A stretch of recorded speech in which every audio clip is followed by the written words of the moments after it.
नमस्कार। मैं Yogesh Mohan Gupta, chancellor IMT university. जब मैं अपने जीवन की यात्रा पर सोचता हूँ तो पाता हूँ कि मेरा जीवन दो स्ट्रॉन्ग पिलर्स के ऊपर आगे बढ़ा है। पहला पिलर भगवत गीता के श्लोक कर्मण्येवाधिकारस्ते मा फलेषु कदाचन। कर्म कीजिए, फल की अपेक्षा मत कीजिए, वो ईश्वर के ऊपर छोड़ दीजिए। दूसरा पिलर, स्ट्रॉन्ग पिलर, मेरे माँ बाप का आशीर्वाद है, जिसने मुझे आगे बढ़ने की बहुत प्रोत्साहन दी। हम लोग राजस्थान से बिलोंग करते हैं। डिस्ट्रिक्ट अलवर भीलवाड़ा विलेज के अंदर छोटा सा गांव है। 92 इयर्स पहले मेरे दादाजी मेरठ में आ गए थे। मेरे पिताजी एडवोकेट थे, यहाँ पर आकर उन्होंने प्रैक्टिस की।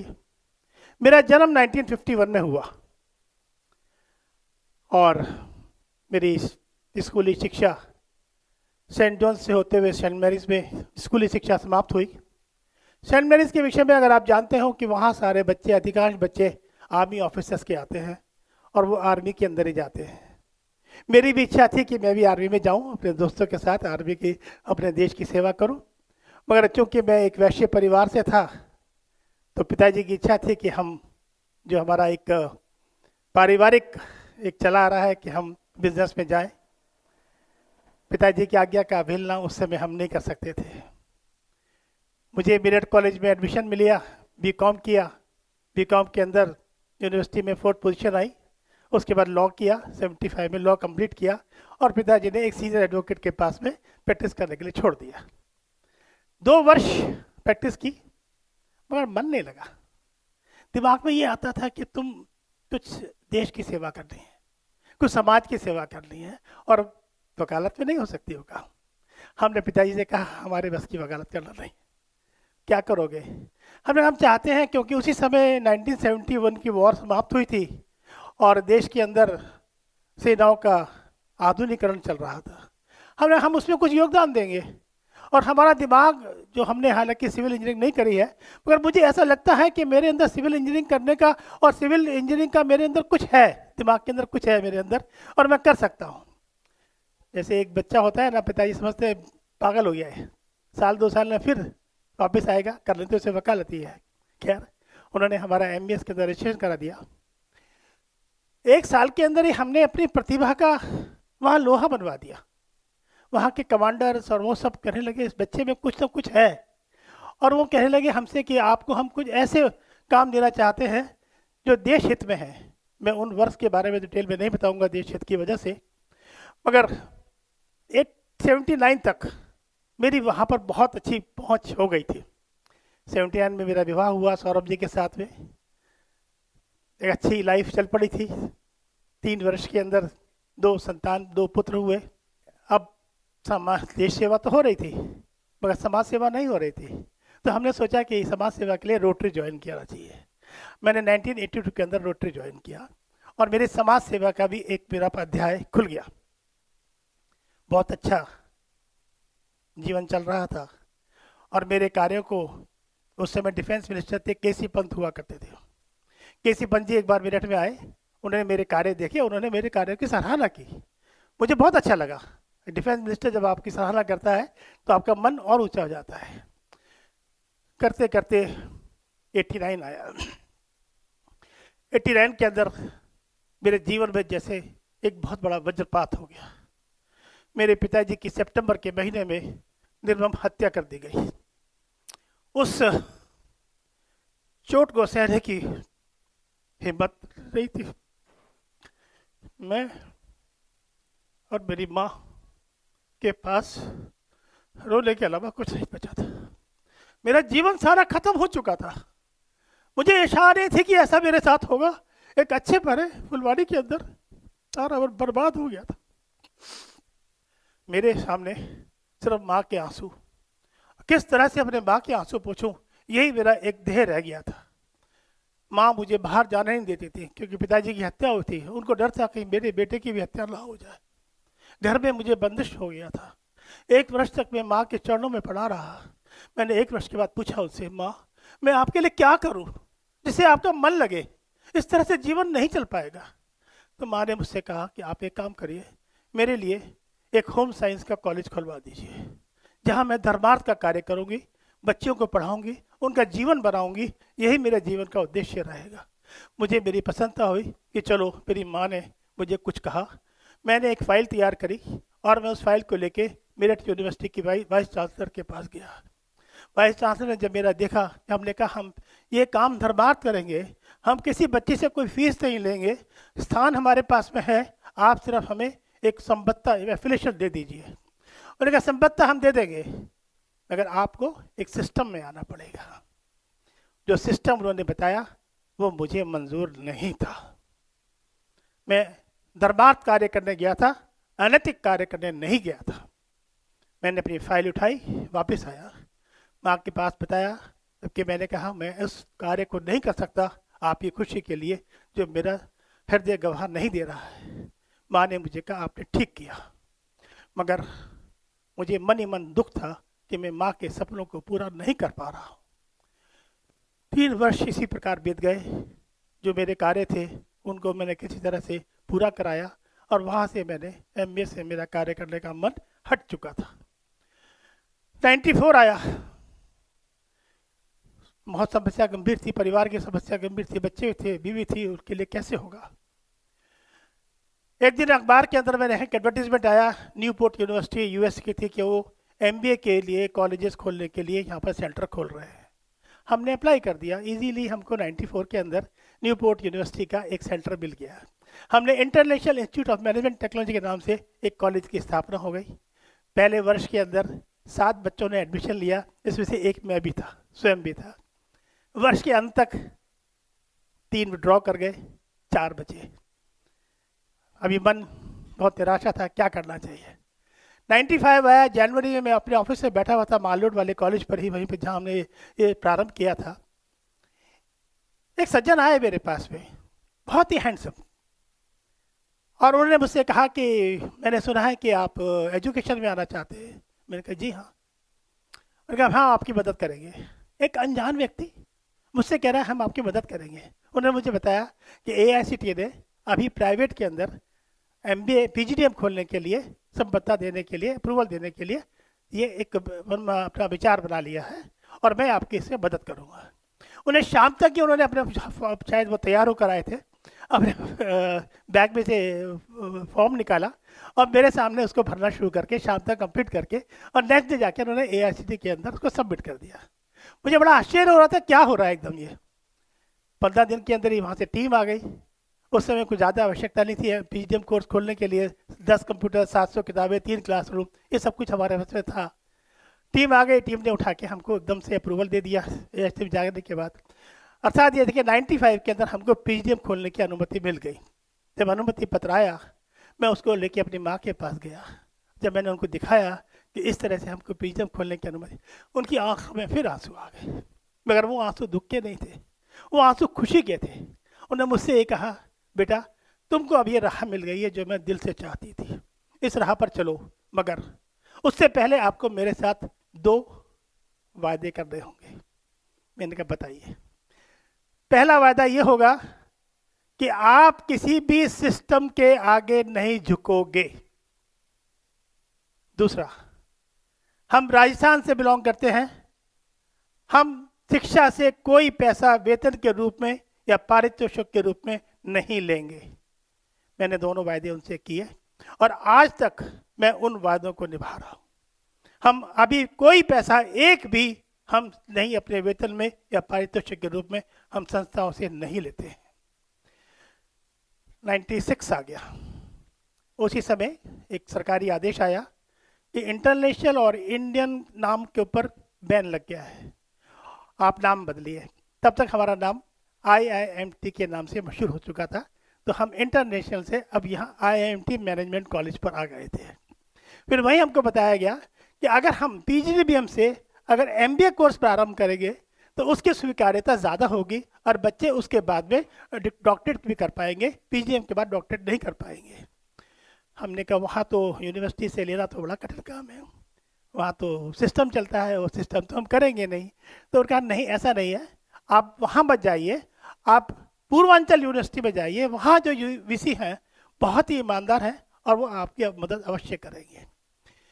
मैंने पढ़ रहा था, साथ साथ मैंने टीचर का काम भी किया, क्योंकि मैं लॉ करके आया था, मुझे बिजनेस लॉ और पर्सनल डेवलपमेंट का शौक था, तो मैंने एक टीचर का भी एक रूप धारण कर लिया था। मैं वहाँ गया, मैं आपको प्रशंसा करूं मेरे शब्द नहीं हैं। जब मैं उस सज्जन से मिला मुझे लगा ये तो देवता आदमी है। हमने जब अपना मंतव्य उनको बताया तो उन्होंने कहा हम आपकी पूरी मदद करेंगे, और मेरे बैठे बैठे उन्होंने कहा नहीं आपको एमबीए ही नहीं, हम आपको एमसीए भी दे देंगे। मुझे समझ में नहीं आ रहा था कि क्या हो रहा है ये। मैं एक चीज़ और बताना भूल गया आपको कि वो सज्जन जो मेरे को मिले थे, जिन्होंने हमारा पीजीडीएम स्टार्ट कराया, वो पीजीडीएम स्टार्ट करने के बाद में जब हमारे एडमिशन के जब हमने लिया तो हमारे पहले 15 दिन के अंदर ही हमारे पूरे सीट भर गए।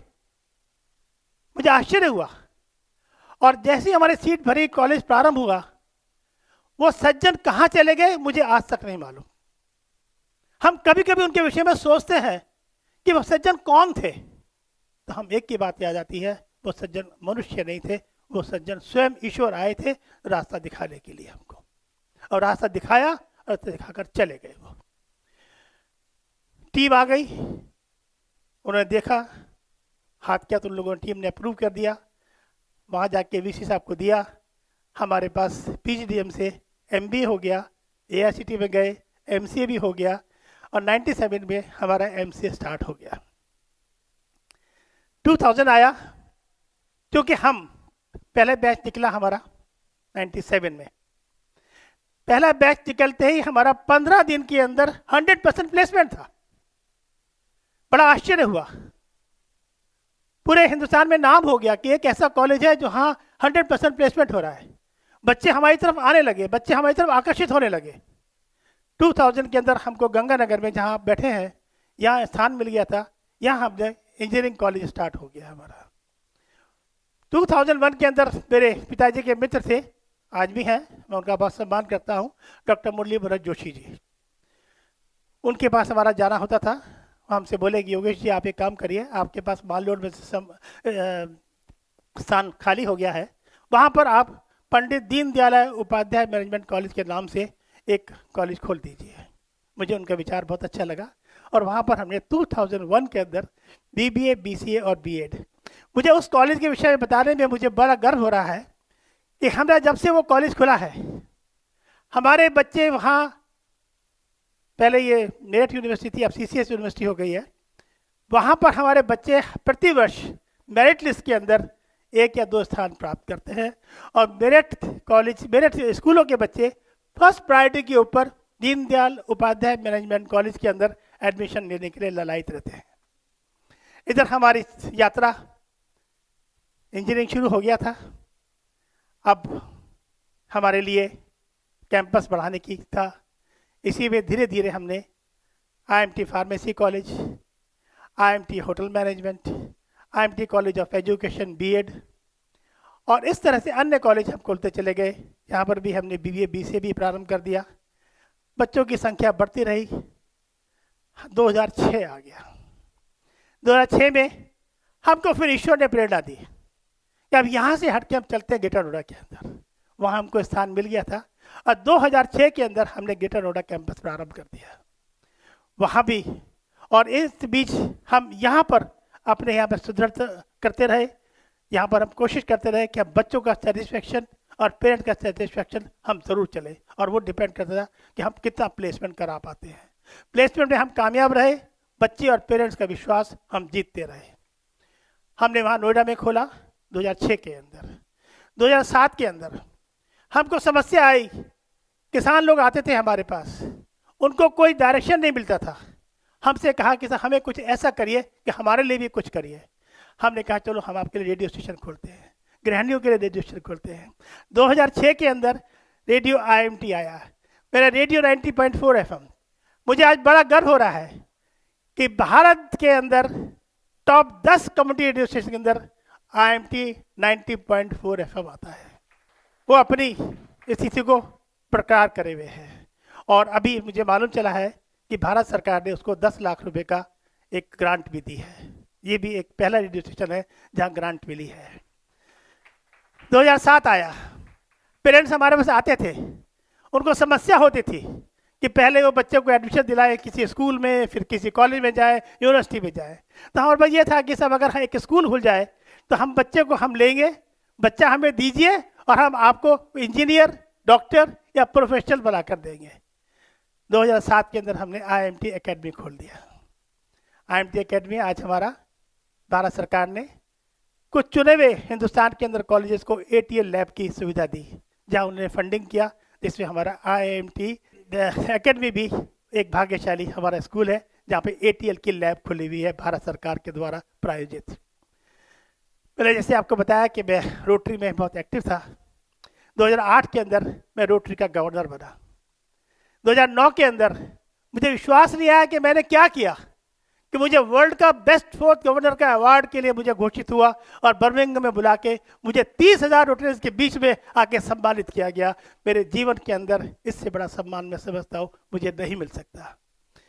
मुझे बड़ी खुशी हुई। हम यात्रा हमारी चलती रही। 2009 से हम चले आगे। उधर नोएडा के अंदर भी हमने इंजीनियरिंग हो गया, इस बीच फार्मेसी, लॉ, BEd, ये सब कॉलेज वहाँ हमारे खुलते चले गए। BA BCA में जो पहले ही हो चुका था हमारा, वहाँ भी हमारे मतलब बच्चों को बहुत अच्छा लग रहा था, पेरेंट्स को बहुत अच्छा लग रहा था। और वहाँ के टॉप कॉलेजेस के अंदर आज हमारा IMT नोएडा आज स्थापित है। यहाँ पर हमारे 12,000 बच्चे हो गए थे। हमने सोचा कि अब कॉलेजेस काम नहीं चलने वाला। 2016 के अंदर हमने यूनिवर्सिटी खोली। यूनिवर्सिटी खुल गई यहाँ पर। 2017 के अंदर यूनिवर्सिटी खुल चुकी थी, मगर यूनिवर्सिटी के अंदर हमें जब तक पैरामेडिकल कोर्सेज नहीं है तो यूनिवर्सिटी का कार्य पूरा होता नहीं है। 2017 के अंदर हमने IMT लाइफलाइन हॉस्पिटल यहाँ पे खोला, 100 बेडेड खोला। लोगों ने उसको बहुत पसंद किया। मुझे अभी गर्व होता है उसके विषय में, जब मैं आपको बताऊंगा। 2018 गुजरा। 2018 के अंदर हमने IMT आयुर्वेदिक कॉलेज खोला। अब हमारे पास में आयुर्वेद, एलोपैथ और यूनिवर्सिटी। 2019 आ गया। 2019 के विषय में मैं आपको बताऊंगा। आपको सबको मालूम है कोविड ने पूरे विश्व को हिला के रख दिया था। हमारे लिए एक चैलेंज था कि हम साबित कर सके कि हम कुछ समाज सेवा कर सकते हैं। जैसे मैंने आपको बताया, समाज सेवा का मेरे अंदर एक बहुत बड़ा एक अंदर से हृदय बोलता था मेरा। मुझे आज गर्व है ये बताते हुए कि पूरे हिंदुस्तान के अंदर IMT लाइफलाइन हॉस्पिटल केवल एक ऐसा हॉस्पिटल है जहां की मृत्यु दर केवल 6.1% रही, जबकि और हॉस्पिटल की 50-60% की पहुंची। उसी समय हमारे पास में ऐसी खबरें आई कि बहुत से माँ बाप अपने घरों में यहाँ पर हैं, जिनके बच्चे दूर हैं, विदेशों में हैं या बाहर हैं, वो लोग आ नहीं रहे हैं। वो लोग कोरोना से पीड़ित है। खाली कोरोना से नहीं, वो भूख से भी पीड़ित है। हमको जब ये मालूम चला, हमने अखबार के अंदर एक ऐड दिया कि जिसको भी भोजन की आवश्यकता है उसको IMT यूनिवर्सिटी भोजन देगी। एक समय ऐसा आ गया था कि हमारे पास 300 से ऊपर हमारे पास परिवारों के भोजन और उनकी देख रेख करने की जिम्मेदारी हमारे ऊपर आ गई थी। हमने बड़े गर्व के साथ हमारे यूनिवर्सिटी के कार्य जो हमारे कर्मचारी थे, क्योंकि क्लासेस सब बंद हो चुकी थी, उन लोगों ने यही सेवा कार्य किया और सेवा कार्य के उन्होंने 300 परिवारों को नित्य प्रति भोजन दिया। इसका हमें गर्व है। कोरोना समाप्त हुआ। कोरोना समाप्त होने के बाद एक समस्या और आ गई। समस्या थी कि बहुत से बच्चे ऐसे थे जो जिनके माँ बाप चले गए थे, उनको कौन पाले। एक चैलेंज था, कोई आ नहीं रहा था। हमने निर्णय लिया ऐसे जो बच्चे होंगे उनको IMT यूनिवर्सिटी पालेगी। हमारे पास इस प्रकार 32 बच्चों का हमारे पास ऑफर आया। हमने उनको गोद ले रखा है, उनको हम पाल रहे हैं, उनका हम भविष्य बनाने का पूरा प्रयास कर रहे हैं। हम आगे बढ़ते हैं। ये यात्रा हमारी चलती रही है। मैं आपको यूनिवर्सिटी के बारे में कुछ बताना चाहता हूँ। हम अपने टॉपर्स को विदेश भ्रमण के लिए भेजते हैं, सिंगापुर, दुबई। इस वर्ष हमने तय किया है उनको हम चाइना भेजेंगे। हम अपने टॉपर्स को 10 करोड़ रुपए की स्कॉलरशिप प्रति वर्ष बांटते हैं। हमने 15,000 बच्चों को जो फर्स्ट जनरेशन बच्चे हैं, हमने उनको जो है शिक्षा दी है। हमने हमारे आज 1 लाख से ऊपर आज एलुमनाई है।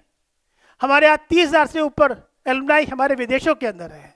आज संसार का कोई भी शहर ऐसा नहीं है, कोई देश ऐसा नहीं है जहाँ हमारे बच्चे वहाँ अपनी सेवाएं नहीं दे रहे हैं। भारत के अंदर कोई ऐसी बड़ी इंडस्ट्री नहीं है जहाँ आईएमटी के बच्चे अपनी सेवाएं नहीं दे रहे हैं। हमें इसका गर्व है। हमारी एलुमनाई स्ट्रेंथ बहुत ज़बरदस्त है। हम प्रतिवर्ष यहाँ एलुमनाई मीट करते हैं। इस वर्ष हमने एक एलुमनाई मीट दुबई में की। अगले वर्ष हम एक एलुमनाई मीट यूके में करने जा रहे हैं, जिससे कि वहाँ के बच्चों को सुविधा होगा। हमने आयुर्वेदिक कॉलेज खोला था 2022 के अंदर। आयुर्वेदिक हॉस्पिटल भी आ गया हमारे पास में। आयुर्वेदिक हॉस्पिटल पहले खोला था, आयुर्वेदिक कॉलेज भी आ गया हमारे पास में। और इस साल हमने ज्योतिष भी प्रारंभ किया है। हम भारत के अंदर शायद दूसरा यूनिवर्सिटी है बीएचयू के बाद में जहाँ ज्योतिष के कोर्स प्रारंभ हुए। इस वर्ष से हमारा ज्योतिष भी शुरू हो गया है। ऐसा नहीं है, जैसे मैंने आपको पहले बताया था कि सिस्टम से लड़ना है। इस बीच हमारी यात्रा के बीच में हमारे पास सिस्टम वाले नहीं आए, बहुत आए, मगर हम उस सिस्टम से लड़े हैं। सिस्टम से हम झुके नहीं हैं और आगे भी हम सिस्टम से झुकेंगे नहीं, क्योंकि मैंने अपनी माँ को एक वचन दे रखा है। हम अपने सिस्टम से झगड़ेंगे, लड़ेंगे, मगर सिस्टम से आगे झुकेंगे नहीं। मैं यहाँ पर आप सबको 3 विषय बताना चाहता हूँ कि आपके सामने भी वही चैलेंज आएंगे जो चैलेंज हमने देखे हैं। कभी भी सिस्टम से झुकेगा नहीं। अपने माँ बाप के सम्मान करना सीखिए। सबसे पहले माँ बाप का आशीर्वाद है, उससे बाद भगवान का आशीर्वाद है। और जिसके पास माँ बाप का आशीर्वाद है उसको भगवान के पास भी जाने की आवश्यकता नहीं है, भगवान उसके पास स्वयं आ जाएंगे। तीसरी बात जो बहुत आवश्यक है कि अपनी भारतीय संस्कृति को मत भूलिए। हमें अपनी भारतीय संस्कृति के अनुसार आगे बढ़ना है। इस देश को आगे बढ़ाने के लिए हमको बहुत चीजों से लड़ना है। देश के आगे बढ़ाने की जिम्मेदारी आपकी है, आपके ऊपर आती है, और वो तभी आएगी जब आप अपने आप में ईमानदार बनिए। और जब आप ईमानदार बनेंगे तो मैं आपको बताता हूँ अपने जीवन की सबसे बड़ी बात, जिसने भी हमसे सिस्टम की बात करी, हमने उनको कुछ नहीं कहा, मगर ईश्वर ने उनको सजा अवश्य दी है। जब भी कोई भी आपको अनैतिक कार्य के लिए बोलेगा, ईश्वर वहाँ आपके साथ खड़े हैं, मगर अपने माँ बाप का सम्मान अवश्य करिए। आपका बहुत बहुत धन्यवाद, आपने मुझे समय दिया। और